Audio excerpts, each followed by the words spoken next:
Bismillahirrahmanirrahim. Assalamualaikum warahmatullahi wabarakatuh. Selamat pagi anak-anak. Gimana kabarnya, sehat di rumah? Alhamdulillah. Coba Ustaz mau tanya, udah sholat duha belum? Siapa yang udah sholat duha? Angkat tangan. Alhamdulillah ya kalau udah semuanya. Oke, hari ini kita akan belajar mata pelajaran PAI. Apa tuh PAI? Pendidikan Agama Islam. Silahkan dibuka bukunya, buku paketnya, dibuka halaman 5. Oke, sudah dibuka semuanya. Nah, kemarin kita sudah belajar sifat Allah Ar-Rahman, artinya Allah Maha Pengasih. Nah, sekarang kita akan belajar sifat Allah Maha Penyayang. Nih, coba Ustaz mau tanya, pengen gak disayang sama Allah? Pengen apa pengen? Pengen dong, Ustaz juga pengen disayang sama Allah. Gimana caranya? Tar dulu. Kita belajar dulu sifat Ar-Rahim. Nah, coba Ustaz mau tanya nih, sifat Ar-Rahman dan Ar-Rahim dalam surat Al-Fatihah ada apa enggak? Ada. Dalam lafaz apa? Bismillahirrahmanirrahim. Itu ayat berapa nih? Bismillahirrahmanirrahim, ayat pertama ya. Bisa ya? Bismillahirrahmanirrahim. Nah, ingat ya, dalam surat Al-Fatihah ada nama Bismillahirrahmanirrahim, nama Ar-Rahmanirrahim dalam lafaz Bismillahirrahmanirrahim ayat pertama dan ayat ketiga. Bismillahirrahmanirrahim, Alhamdulillahirabbil alamin, Ar-Rahmanirrahim. Jadi dalam surat Al-Fatihah nama Ar-Rahman dan Ar-Rahim ada dalam ayat 1 dan ayat ke-3. 1-3, oke? Ingat. Oke, kita akan lanjut ke gambar. Terus, gimana caranya pengen disayang Allah? Gampang. Lihat tuh gambar yang pertama tuh di bawah tuh halaman 5. Itu ada gambar ibu-ibu sama anak yang lagi ngaji. Gimana tadi tuh maksudnya tadi? Nah, kalau kita rajin ngaji, kalau kita rajin sholat, kalau kita rajin ibadah, sholat duhanya rajin, belajarnya rajin, insya Allah itu adalah salah satu tanda kalau kita disayang sama Allah.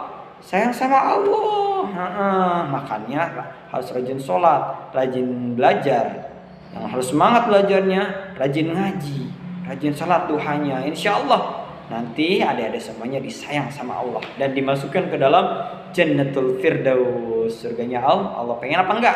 Pengen dong, Ustaz juga pengen ya. Makanya Ustaz walaupun ngajar ngaji, tapi Ustaz juga tetap masih mengaji, masih belajar ya. Oke, paham? Yaitu ya, jadi sholatnya jangan sampai dilupakan sama ngajinya. Dibuka halaman 6 selanjutnya. Oke, tuh lihat gambar yang paling atas tuh, ada gambar seseorang perempuan yang lagi belajar. Tuh. Ya, coba saya tanya nih, kalau malam suka belajar gak? Suka buku-buku belajar, buku tematiknya gak? Suka baca-baca gak? Nah, gak apa-apa kalau yang belum ya. Nanti yang sudah lanjutkan. Yang belum mudah-mudahan dimudahkan dan bisa belajar. Ya, belajar jangan hanya di sekolah, di rumah juga belajar. Kan pengen disayang Allah, nggak apa-apa walaupun sehari cuma setengah jam atau 10 menit. Yang penting buka buku malam atau misalkan pagi, yang penting belajar. Karena tanda orang yang rajin belajar itu adalah tanda orang yang disayang sama Allah. Biar apa? Biar pinter. Kan kalau pinter nanti bisa jadi orang sukses ya. Amin amin ya rabbal alamin. Ya itu ya. Jadi gimana cara kita disayang sama Allah dari gambar kedua, yakni harus rajin belajarnya. Oke?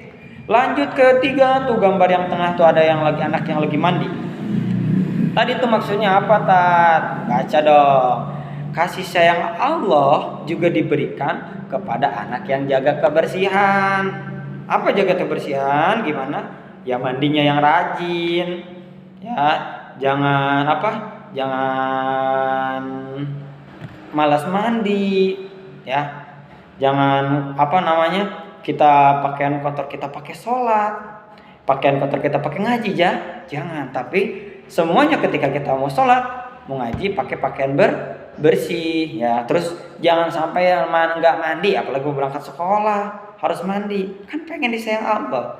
Makanya orang yang rajin mandi, orang yang rajin jaga kebersihan, misalkan kuku udah panjang ya dipotongin ya, tuh saja udah bersih ya. Terus mandinya jangan sampai susah kalau suruh mandi ya. Kalau mandi harus mandi, kan pengen disayang Allah, ya kan?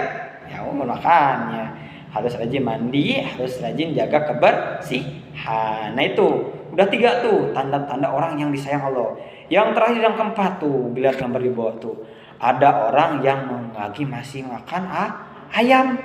Nah, kasih sayang Allah diberikan juga kepada orang-orang yang menyayangi binatang. Jadi kalau ada binatang, kalau ada kucing, jangan misalkan ditendang. Ada ayam dilempar pakai batu jangan, tapi dikasih makan. Biar apa? Biar Allah sayang sama kita. Ya dikasih makan, ada beras nih, ada ayam kita kasih makan. Jadi, ya karena kasih sayang Allah diberikan bagi orang-orang yang sayang sama binatang, ya. Kecuali harimau jangan, ya ntar mau dikejar. Ya kayak ayam, kucing itu disayang sama kita, jangan sampai kita kasarin, jangan. Ya kalau kita kasarin nanti Allah marah sama kita. Mau disayang Allah apa dimarahin Allah? Ya pastinya disayang Allah. Kalau kita mau disayang Allah, kita harus sayang sama binatang, ya. Nah itu adalah tanda 4 orang yang disayangi sama Allah. Yang pertama orang yang rajin sholatnya, rajin ngajinya. Yang kedua orang yang rajin belajar, ya belajar walaupun sehari berapa menit, yang penting buka buku tematik atau buku yang lainnya dibaca-baca aja. Yang ketiga orang yang jaga kebersihan. Dan yang keempat adalah orang yang menyayangi binatang. Yaitu sudah ada di halaman 5 dan halaman 6 di gambar-gambarnya ya. Oke, sekarang kita sudah tadi menjelaskan tentang Ar-Rahim. Nah, sekarang ada tugas nanti adik-adik buat di rumah ya. Sedikit video singkat tentang apa arti Ar-Rahman dan apa arti Ar-Rahim, itu aja. Ya, jadi dicontohin nanti Ar-Rahman artinya apa, Ar-Rahim artinya apa. Itu tugas yang pertama ya, langsung dilapalin aja ya. Kemudian tugas yang kedua dilihat tuh halaman 7, tugasnya hanya membaca. Seperti biasa di sekolah ya. Kalau sudah membaca contreng ya. Jadi ya dari mulai Allah menciptakan laut, ya yang dari Ayo bercerita tuh Allah menciptakan laut, kalau udah dibaca contreng. Sampai yang terakhir menciptakan tanaman untuk manusia, kalau dibaca contreng. Oke? Ya belajar membacanya, kita harus belajar membaca. Oke? Dan yang satu lagi yang bawahnya nih, dibaca aja, ingat. Cuma kalau udah dibaca contreng, yang tulisan huruf hijaiyah ya dibaca. Contrengnya di mana Tad? Di pojok paling kanan. Semuanya dicontreng di pojok paling kanan. Yang tugas membacanya. Itu aja ya. Ingat ya. Jadi tugas pertama, apa arti Ar-Rahman? Apa arti Ar-Rahim? Kemudian yang kedua, yang Ayo bercerita dicontreng satu-satu kalau udah membacanya ya. Itu aja Ustaz. Cukup sekian. Assalamualaikum warahmatullahi wabarakatuh.